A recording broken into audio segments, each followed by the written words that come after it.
Hi friends, welcome to Laily Karthi tech channel. అయితే ఈరోజు మన వీడియోలో మాడ్యూల్ 2లో హెచ్టిఎంఎల్ ట్యాగ్స్ అంటే ఏంటి, అలాగే ఎలిమెంట్స్ అంటే ఏంటి, అలాగే హెచ్టిఎంఎల్ అట్రిబ్యూట్స్ అంటే ఏంటి అనేది కొంచెం డీటెయిల్గా మాట్లాడుకుందాం. ముందుగా లెఫ్ట్ సైడ్ వచ్చేసి విజువల్ స్టూడియో కోడ్ ఓపెన్ చేస్తున్నాను. అలాగే రైట్ సైడ్ వచ్చేసి బ్రౌజర్ ఓపెన్ చేసుకున్నాను. హెచ్టిఎంఎల్ ట్యాగ్స్ అంటే ఏంటి, ఫస్ట్ వచ్చేసి ట్యాగ్స్ అంటే ఎందుకు చూద్దాము. ఆల్రెడీ మీకు మాడ్యూల్ 1 ఫస్ట్ వీడియోలో కూడా ఎక్స్ప్లెయిన్ చేస్తాను, మళ్ళీ ఒకసారి రీక్యాప్ చేస్తాను. ట్యాగ్స్ అంటే ఏంటంటే ఇవేనమాట. H1 అని ఉంది కదా ఇక్కడ, ఇది ఒక ట్యాగ్. ఓకే, ఇలా greater than less than symbol బ్రేసెస్లో ఎన్క్లోజ్డ్ అయ్యి ఉండే వాటిని ట్యాగ్స్ అంటారు. ఓకే, ఇలాగే H2,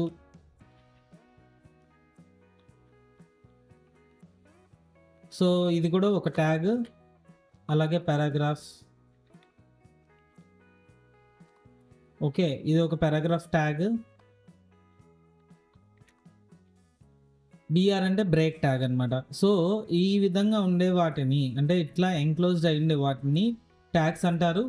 అలాగే ట్యాగ్స్లోకి వచ్చేసరికి ఇది ఓపెనింగ్ ట్యాగ్ అంటారు, ఇది క్లోజింగ్ ట్యాగ్ అంటారు. ఓకే, ఏదైతే ఏదైతే మనకి ఓపెనింగ్ ట్యాగ్, క్లోజింగ్ ట్యాగ్ ఉంటుందో వీటిని పెయిర్డ్ ట్యాగ్స్ అంటారు. ఏదైతే సింగిల్ అంటే సెల్ఫ్ క్లోజింగ్ ట్యాగ్స్ ఉంటాయో, అంటే ఇవన్నమాట, లైక్ బిఆర్ ఒకటి, తర్వాత హెచ్ఆర్ ఒకటి. ఇవన్నీ సెల్ఫ్ క్లోజింగ్ ట్యాగ్స్ అనమాట. సెల్ఫ్ క్లోజింగ్ ట్యాగ్స్ వచ్చి సింగులర్ ట్యాగ్స్ అంటారు, పెయిర్డ్ ట్యాగ్స్ సింగులర్ ట్యాగ్స్ అనమాట. ఇది ఇప్పుడు మీకు రన్ చేసి చూపిస్తాను. Open with live server. చూడొచ్చు మీరు, ప్రాజెక్ట్ 1 హెడ్డింగ్ శాంపుల్ టెస్ట్ వచ్చేసింది, డిస్క్రిప్షన్ వచ్చింది. అయితే ఇక్కడ మీరు గమనిస్తే ఒక సమ్ స్పేస్ అనేది వచ్చిందనమాట. ఈ స్పేస్ ఏంటంటే బ్రేక్ ట్యాగ్, మనం బ్రేక్ ట్యాగ్ యూజ్ చేయడం వల్ల ఆ స్పేస్ వచ్చింది. తర్వాత నెక్స్ట్ వచ్చేసరికి హెచ్ఆర్ అంటే హారిజంటల్ రూల్ ట్యాగ్, అంటే ఒక లైన్ అనేది ఫామ్ అవుతుంది మనకి. అది హెచ్ఆర్ ట్యాగ్ అనమాట. మీకు ట్యాగ్స్ అర్థమైందని అనుకుంటున్నాను. నెక్స్ట్ వచ్చేసరికి ఎలిమెంట్. హెచ్టిఎంఎల్ ఎలిమెంట్ అంటే ఏంటి అని అంటే, ఏదైతే మనకి డేటా, అంటే ఏదైనా ఒక కంటెంట్ విత్ ట్యాగ్స్, అంటే ఓపెనింగ్ ట్యాగ్ విత్ క్లోజింగ్ ట్యాగ్తో మనకి మర్జ్ అయి ఉంటుందో దాన్ని ఎలిమెంట్ అంటారు. అంటే ఫర్ సపోజ్ ఇది ఒక ఎలిమెంట్. దీన్ని మనం ఏమంటామంటే H1 లెవెల్ 1 హెడ్డింగ్ ఎలిమెంట్, ఇది వచ్చి level 2 heading element, paragraph element, break element, horizontal rule element. ఈ విధంగా వస్తుందన్నమాట. ఓకే, ఇది మొత్తం కలిపి మనం ఎలిమెంట్ అని చెప్పేసి అంటాం హెచ్టిఎంఎల్లో. ఓకే, అలాగే ఇది కూడా. ఇలా ఉన్నదాన్ని ఎలిమెంట్స్ అని చెప్పేసి అన్నాం. అలాగే నెస్టెడ్ ఎలిమెంట్ కూడా ఉంటుంది. నెస్టెడ్ ఎలిమెంట్ అంటే ఏంటంటే, ఇక్కడ చూడొచ్చు, హెచ్టిఎంఎల్ అనేది కూడా ఒక ట్యాగే. హెచ్టిఎంఎల్ లోపల హెడ్ ఉంది, బాడీ ఉంది. అంటే ఒక ట్యాగ్ లోపల, అంటే ఒక ఎలిమెంట్ లోపల ఇంకొక సెట్ ఆఫ్ ఎలిమెంట్స్ ఉన్నాయి. ఓకే, వీటిని నెస్టెడ్ ఎలిమెంట్స్ అని చెప్పేసి అంటారు అనమాట. ఎలిమెంట్స్ అంటే అర్థమైందా మీకు? ఓకే, ఏదైనా డౌట్స్ ఉంటే నేను కమెంట్స్లో అడగండి, నేను ఖచ్చితంగా క్లారిఫై చేస్తాను. వీటిని ఎలిమెంట్స్ అని చెప్పేసి అంటారు అనమాట. నెక్స్ట్ వచ్చేసరికి కొంచెం ఇంట్రెస్టింగ్గా ఉంటుంది. ఇది వచ్చేసి attributes, HTML attributes. HTML attributes అంటే ఏంటి? యాట్రిబ్యూట్స్ అంటే మనకి ఒక సెట్ ఆఫ్ ప్రాపర్టీస్, లేకపోతే కొన్ని స్పెషల్ ప్రాపర్టీస్ని మనము ఆ పర్టికులర్ ట్యాగ్కి కానీ, లేకపోతే ఆ పర్టికులర్ ఎలిమెంట్కి కానీ మనం అసైన్ చేస్తాం. ఓకే, ఇట్స్ కాల్డ్ యాట్రిబ్యూట్ అనమాట. అంటే ఒక ప్రాపర్టీని తీసుకొని వెళ్ళి మనము ఆ ఎలిమెంట్కి అటాచ్ చేసినప్పుడు దాన్ని అంటే వాటికి యూజ్ చేసేది యాట్రిబ్యూట్ అనమాట. అంటే ఫస్ట్ సపోజ్ కూడా మీకు చూపిస్తాను, అంటే ఎగ్జాంపుల్స్ కూడా చూపిస్తాను. ఇక్కడ మీరు చూడొచ్చు, లింక్ ఉంది కదా, లింక్ అనేది ఒక tag. Okay, REL equal to style sheet అని చెప్తున్నా. అంటే దీని మీనింగ్ ఏంటంటే, REL అంటే ఇది ఒక యాట్రిబ్యూట్, దీనికి స్టైల్ షీట్ అంటే REL అంటే దాని మీనింగ్ ఏంటంటే రిలేటివ్లీ టు స్టైల్ షీట్ అనమాట. మనం అలాగే మెన్షన్ చేస్తున్నాం. HREF అంటే ఈ HREF అనేది ఒక యాట్రిబ్యూట్, దీనికి లింక్ అనేది పాస్ చేస్తాం. ఓకే, అలాగే మనకి సెట్ ఆఫ్ ఎగ్జాంపుల్స్ ఉన్నాయి, నేను చెప్తాను మీకు ఇప్పుడు. దానికి ముందు నేను ఒక ప్లేస్ హోల్డర్ ఇమేజ్ తీసుకుంటాను.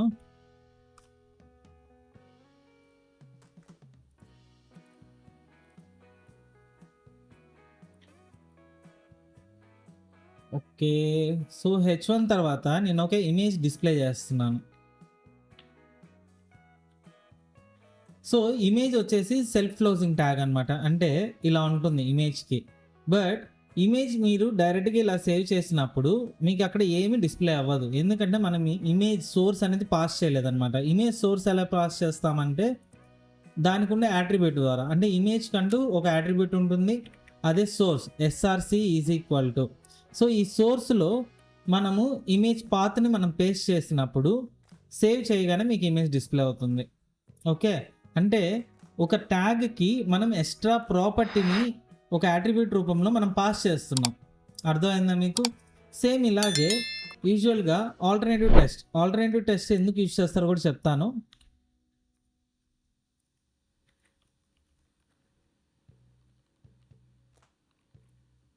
ఓకే. సో ఇప్పుడు Alt equal to this is an image అని చెప్పి పాస్ చేస్తారు కదా. ఇక్కడ మీకు ఎక్కడైనా కనిపిస్తుందా? కనిపించట్లేదు. కానీ దీనికంటూ ఒక స్పెషల్ ప్రాపర్టీ, అంటే ప్రాపర్టీ అనేది అసైన్ అయింది. అది ఎట్లా కనిపిస్తుంది అనేది చెప్తాను. ఫర్ ఎగ్జాంపుల్ ఇక్కడ మీరు ఇమేజ్ పాస్ చేశారు కదా. ఒకవేళ ఈ ఇమేజ్ లింక్ ఏదైనా మనకి డిఫరెంట్గా, అంటే ఒక రాంగ్గా ఎంటర్ అయింది అనుకోండి. సో అప్పుడు ఏమవుతుందంటే ఈ రాంగ్గా ఎంటర్ అయినప్పుడు ఈ ఇమేజ్ అనేది కనిపించదు.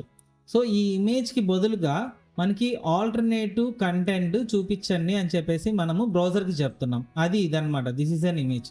సో వన్స్ సేవ్ చేసిన తర్వాత కూడా మీరు చూడొచ్చు. ఓకే.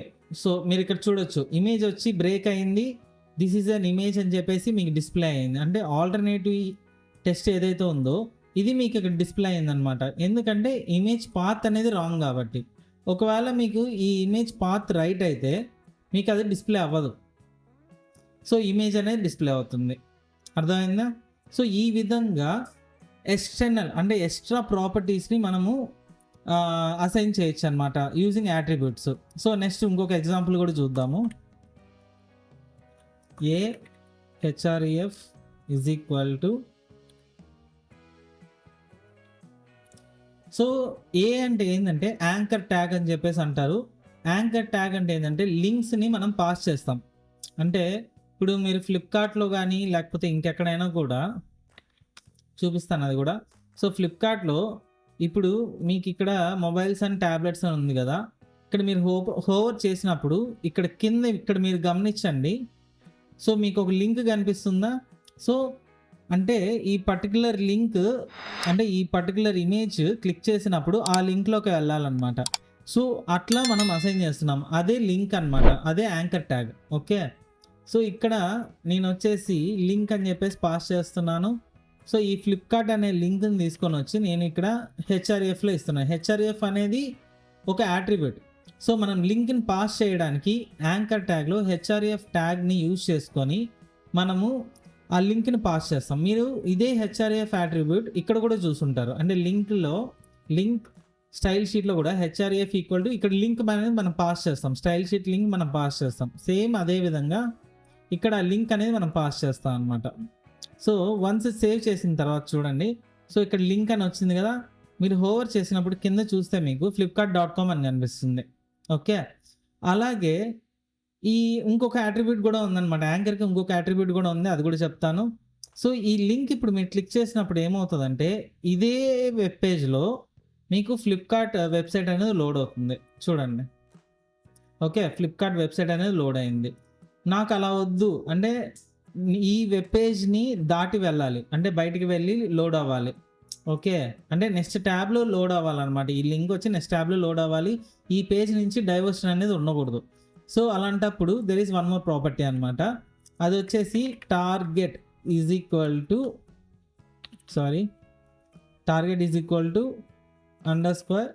_blank. ఓకే. టార్గెట్ అంటే మనము ఎక్కడికి టార్గెట్ చేస్తున్నాము. _blank అంటే ఏంటంటే న్యూ ట్యాబ్లో ఓపెన్ చేయమని చెప్పేసి మనం బ్రౌజర్కి చెప్తున్నాం. సో వన్స్ సేవ్ చేసిన తర్వాత ఈ లింక్ని క్లిక్ చేస్తే నెక్స్ట్ ట్యాబ్లో ఫ్లిప్కార్ట్ వెబ్సైట్ అనేది ఓపెన్ అవుతుంది. ఓకే. చూడండి.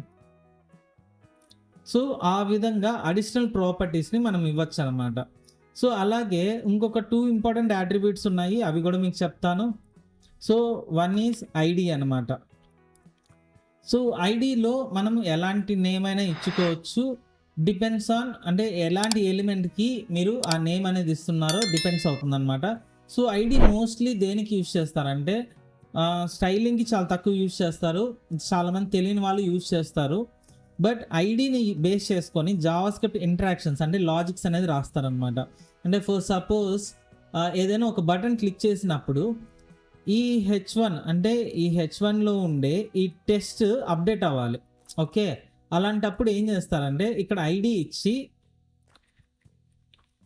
సో ఇలా ఒక ఐడి మనకి ప్రీ డిఫైన్డ్ అంటే మనమే యూజర్ డిఫైన్డ్ అనమాట. సో యూజరే డిఫైన్ చేసుకోవచ్చు ఏదైనా ఒక నేము. సో ఇలా నేమ్ డిఫైన్ చేసుకొని ఈ నేమ్ ద్వారా జావాస్క్రిప్ట్ లాజిక్ రాస్తాం మనం. Okay, get element by ID of test update అని చెప్పేసి ఈ ఇన్నర్ HTMLని మనము అప్డేట్ చేస్తాం. సో దానికి యూజ్ చేసేదే ఐడి యాట్రిబ్యూట్ అనమాట. ఓకే, నెక్స్ట్ వచ్చేసరికి class. Okay, there is a class అనమాట. Class is equal to, so class అనేది దేనికి ఉపయోగిస్తామంటే ఇది కూడా యూజర్ డిఫైన్డే. సో మీకు వచ్చేసి ఇది టైటిల్ అనుకోండి. సో టైటిల్ అని చెప్పేసి ఇస్తే ఇది ఎలా తీసుకున్నా class equal to title. Title వచ్చేసి యూజర్ డిఫైన్డ్. లేదు అని అనుకుంటే మీరు హెడ్డింగ్ అని కూడా ఇవ్వచ్చు, టాప్ హెడ్డింగ్ ఇలా కూడా ఇవ్వచ్చు. అంటే మనకి మీనింగ్ఫుల్ నేమ్స్తో ఉండాలన్నమాట ఈ క్లాసెస్ కానీ ఐడీస్ కానీ. మనకి అంటే యూజర్ డిఫైన్డ్ ఏదైతే ఉంటాయో అవి వచ్చేసి మీనింగ్ఫుల్ నేమ్స్తో ఉండాలి. అప్పుడే మీరు రాసిన కోడ్ వేరే డెవలపర్స్ చూసినప్పుడు కూడా వాళ్ళకి అర్థమవుతుంది అనమాట. సో ఈ క్లాస్ని యూజ్ చేసుకొని మనము స్టైల్స్ అనేది అప్లై చేయొచ్చు అనమాట.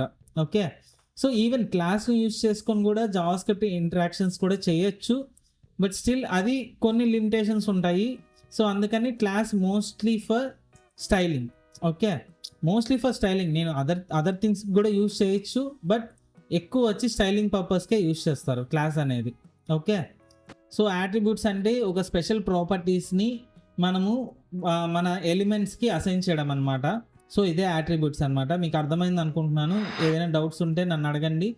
సో ఈ వీడియో మీకు నచ్చితే లైక్ చేయండి, షేర్ చేయండి, అలాగే మా ఛానల్ సబ్స్క్రైబ్ చేసుకోండి. Thanks for watching.